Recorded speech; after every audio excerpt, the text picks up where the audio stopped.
a partir de agora. Gestos de Amor. O livro dos Espíritos.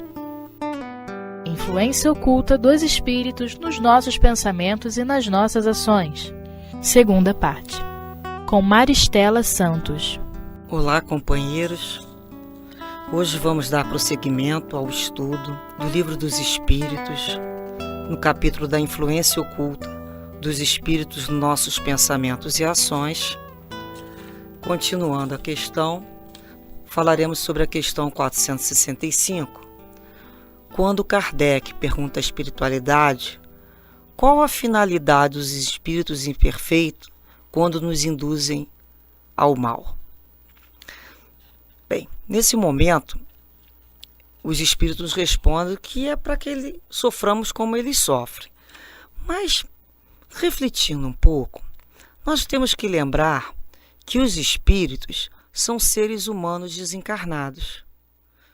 E o fato de um espírito desencarnar, ter a morte do corpo físico, não significa que ele se transformou subitamente. Ele continua sendo o que ele era, persistindo nos seus erros, nas suas falsas opiniões, preconceitos, até que ele se ache esclarecido. Como é que o espírito se esclarece? Pelo estudo, ou pela reflexão, ou pelo sofrimento. A primeira opção é o estudo. E reparemos que a última é o sofrimento. Então é quando a gente fala, a criatura quando não anda pelo amor, ela vai caminhar na dor, porque ela precisa caminhar porque é a lei do progresso. Então, como é que era aquela criatura, né? Às vezes a gente pergunta assim, como é que ela está? Fulano que desencarnou. A gente pode dizer, como é que ele era? Como é que ele era quando estava encarnado? Ele era uma pessoa alegre? Ele era uma pessoa triste? Ele era uma pessoa otimista? É uma pessoa otimista? Ele continua.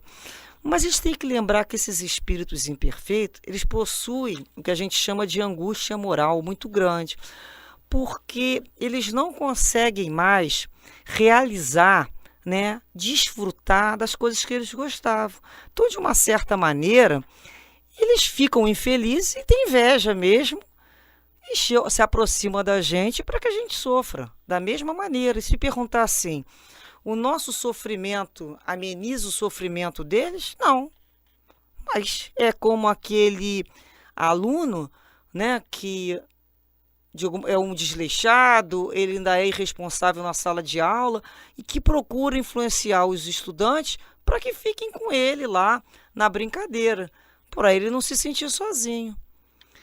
E outra coisa, quando a gente fala assim, poxa, mas esse espírito nos está induzindo ao mal, será que ele não tem essa missão? Será que ele não tem a missão de ensinar o outro o que é o certo pela dor? Então vale lembrar que nenhum espírito foi dado a missão de praticar o mal. Aquele que está fazendo, ele faz por conta própria e vai estar sujeito à mesma lei de ação e reação, a lei de consequência. A gente vai lembrar quando Jesus falou, o escândalo há de vir, mas ai do homem por quem o escândalo vem. Ou seja, vai acontecer, mas ai de você que se tornou um instrumento porque era invigilante, num determinado momento foi usado como um instrumento para aquele mal ocorrer. A gente não lembra muito daqueles espíritos, quando encarnados e desencarnados, eles são os verdadeiros peritos em direito kármico, Então eles conhecem tudo. Então eles falam que tem que fazer a vingança. Na realidade eles falam em justiça, mas eles confundem justiça com a vingança. Então são esses vingadores, são essas pessoas que a gente fala assim, quem é que vai lá resolver isso? Elas falam, deixa que eu vou. O que a gente chama na sociedade hoje em dia meio de bucha de canhão. É a pessoa que está sempre predisposta a ir lá na frente, como a gente pode falar assim, da infantaria, se colocar porque se acha forte, porque ela quer buscar o confronto. Na realidade é do espírito dela. É ela que está buscando aquela situação. E a outra questão é como eles nos induzem ao mal. O que eles fazem? Eles aproveitam uma circunstância que está acontecendo ou cria uma circunstância? As duas situações. A gente lembra lá naquele livro do André Luiz, Psicografia do Chico Xavier, no Sexo e Destino, o espírito, falando com Cláudio, o personagem, induzindo ele à bebida, falando com ele assim, Beber, meu caro, beber, beber. Quer dizer, ele colocava o tempo todo, né? Atiçando no Cláudio, ou seja, potencializando nele um desejo que tinha dentro dele. Assim, né, esses espíritos sabem exatamente quais são as nossas fragilidades e aonde eles vão potencializar. Então, quando a gente fala assim, Pai, afasta de mim essa tentação, a pergunta é, quem é a tentação? É o espírito que é a tentação? Não. A tentação sou eu, o meu lado ainda sombrio, ainda desajustado. Tentação é o fruto da minha própria criação mental. São as minhas compulsões, as minhas ideias fixas. Então, o que eu preciso fazer é fortalecer essa fragilidade, né, diante de ações que precisamos repelir. Porque a gente já sabe que aquilo é inadequado, então a gente começa a buscar outros valores, saindo daquela casa do prazer, da ligação com o instinto. Por isso que esses espíritos encontram em cada um de nós colaboradores passivos que vão aceitar e acolher aquela sugestão e pensamento, porque eles estão potencializando o nosso próprio desejo. É a fome, né, com a vontade de comer. Então a gente repara que a pessoa fala assim, poxa, por que quando vai em determinados momentos aquilo potencializa? Ela vai num local que tenha muita comida, ela tem vontade de comer mais ainda, né? Por que algumas pessoas colocam que em determinados locais, como motel ou vendo filme pornográfico, elas têm mais excitação? Porque foi potencializado aquilo. Ela está no ambiente próprio daquele tipo de espírito. Então, a gente tem que compreender que eles buscam o nosso próprio desejo. O que acontece? Na realidade, a gente tem que lembrar que um espírito desse imperfeito, ele faz isso com o homem que já traz dentro de si essa característica. Porque ele não pode levar um homem digno a se tornar indigno. Ou seja, a não ser que esse homem possua em si mesmo, de forma ainda imanifesta, né, os germes do desacerto, das tendências inferiores, que estão ali prontinho para desabrochar, tão logo surja uma condição propícia. Por isso que a gente fala do cuidado que se deve ter, né, com as crianças, quando em algumas festas as pessoas começam a oferecer bebidas, cigarro ou determinadas circunstâncias, a gente não sabe de onde aquele espírito vem, em que situação moral.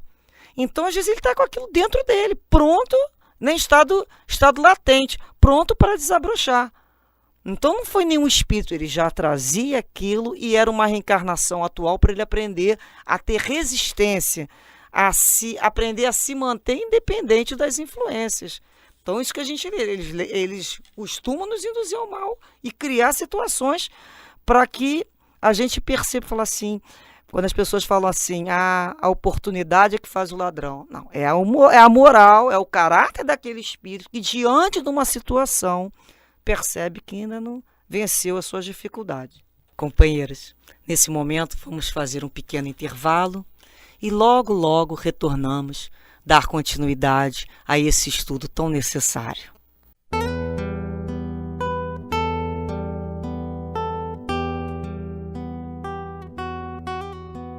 Gestos de Amor. O livro dos Espíritos. Bem, continuando as nossas questões, a gente sempre se pergunta assim, por que Deus permite que esses espíritos ainda maldosos nos incitem ao mal?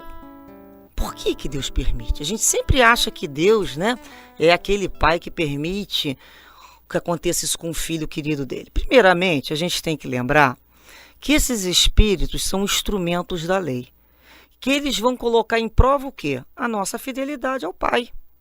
Então é aquele momento que esses espíritos vêm nos perturbar, vêm nos fazer o quê? Pensar em desistir. É aquela hora que a gente fala assim, ai, tudo está dando errado, está dando tudo problema, a pessoa começa a desenvolver pensamentos negativos, achando que tudo conspira contra ela se sente sozinha e ela fala assim, vou desistir de tudo, não acredito mais em nada. Então, o que a gente tem que lembrar? Que tem determinados momentos que nós vamos atravessar um deserto mesmo, sozinhos, sem aplauso, na solidão. E é nesse momento que nós estamos com Cristo, porque senão nós não passaríamos. E quando a gente vai lembrar, o Senhor é meu pastor e nada me faltará. Então é ser fiel a Deus quando tudo corre a nosso favor e também na hora da tempestade e na hora da sombra. Então é quando eu estou bem, eu busco a casa espírita, a doutrina espírita e a prece. Agora, quando eu não estou bem, é aí mesmo que eu não posso deixar de fazer esse tipo de busca. A outra questão é nós lembrarmos que se esses espíritos atuam sobre nós, é porque nós atraímos essas influências mais. De que maneira? Desejando mal. A gente pensa assim, eu atraí essa influência? Bem, vamos lembrar primeiro que todos nós, como Paulo de Tarso nos diz, estamos cercados por uma nuvem de testemunhas que nos acompanham em pensamento. Ou seja, quando nós nos sentimos pressionados por espíritos muito perfeitos, é que estamos atraindo eles em algum foco. É a nossa tentação interior.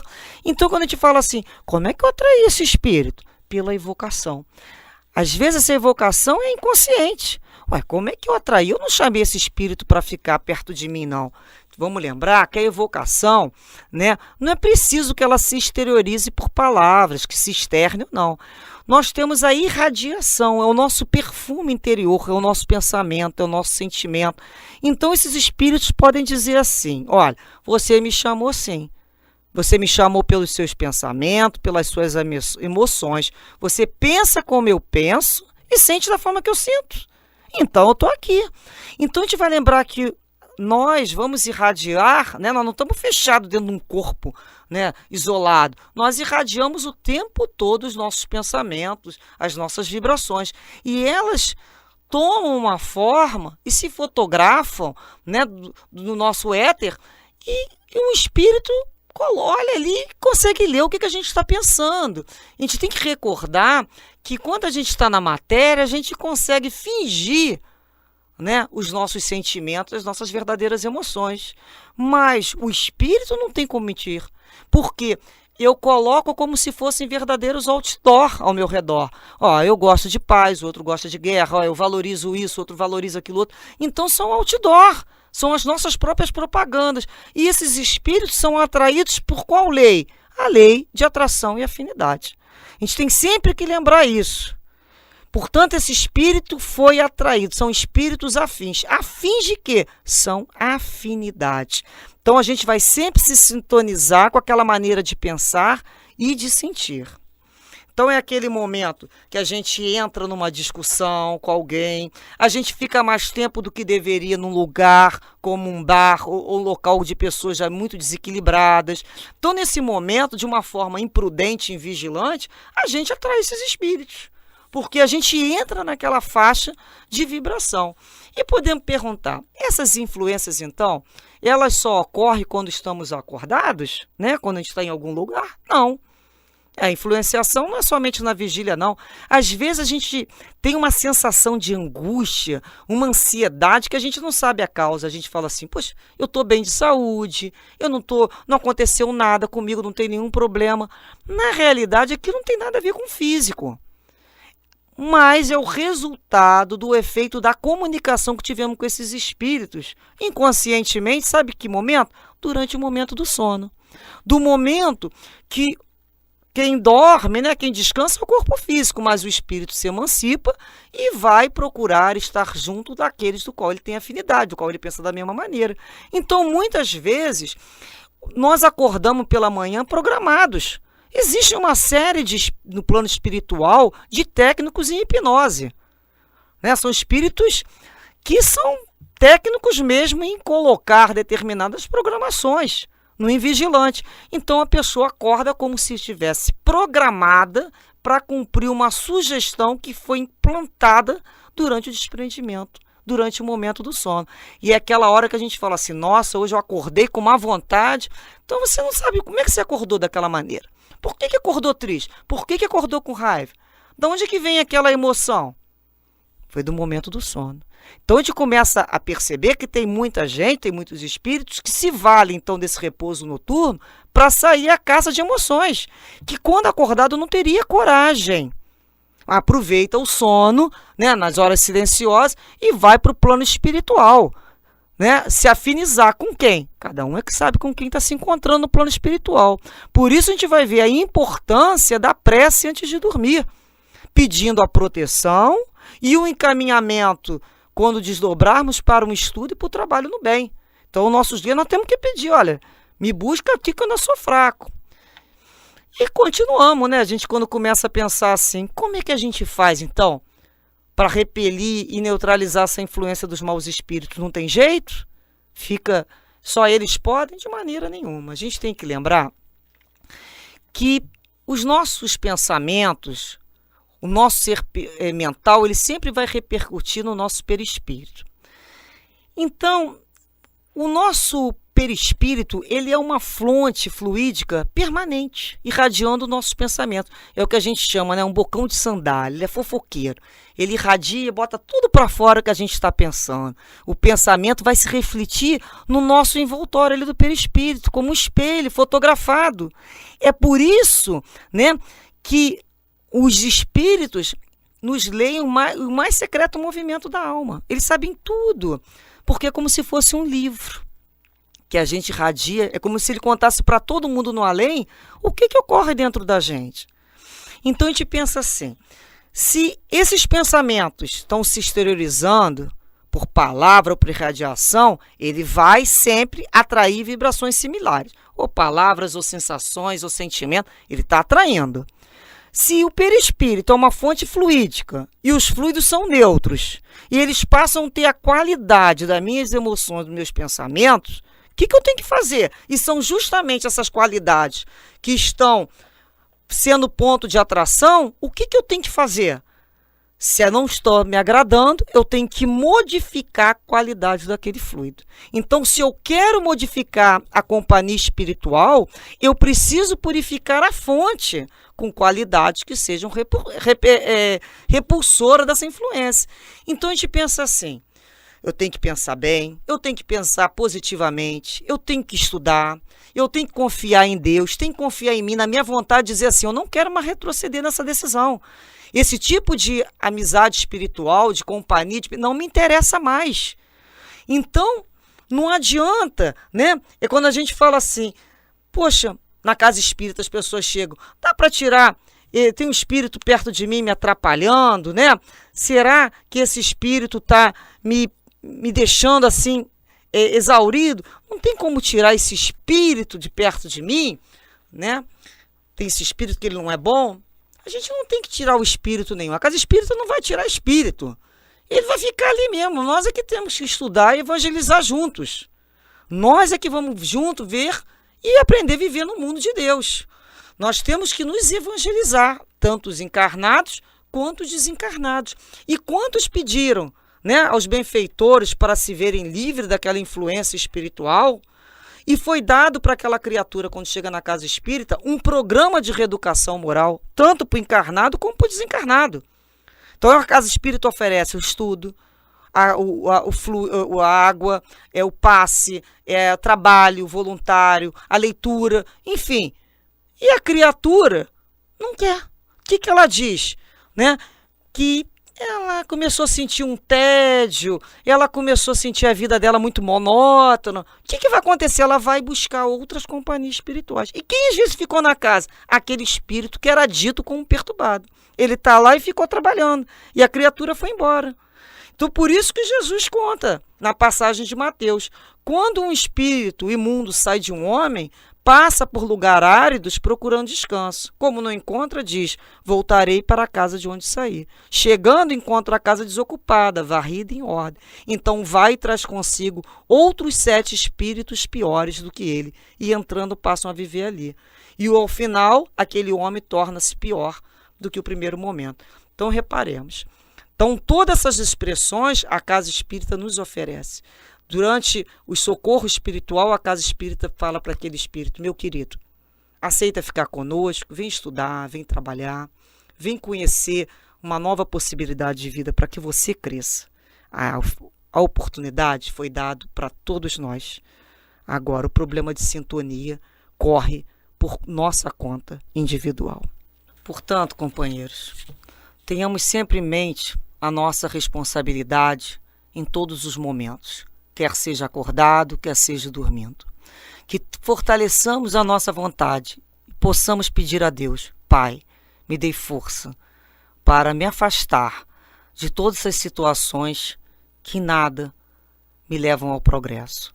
E que aqueles espíritos, que hoje, até pouco tempo, eram nossos companheiros, que eles possam dizer: desisto de fulano, porque ele realmente está utilizando a vontade para dizer que não quer mais continuar com a gente. Então esses espíritos escolhem, ou prosseguem sozinhos, ou vêm junto com a gente modificar os nossos pensamentos e corações. Que dessa maneira, então, Jesus nos abençoe e fortaleça essa vontade.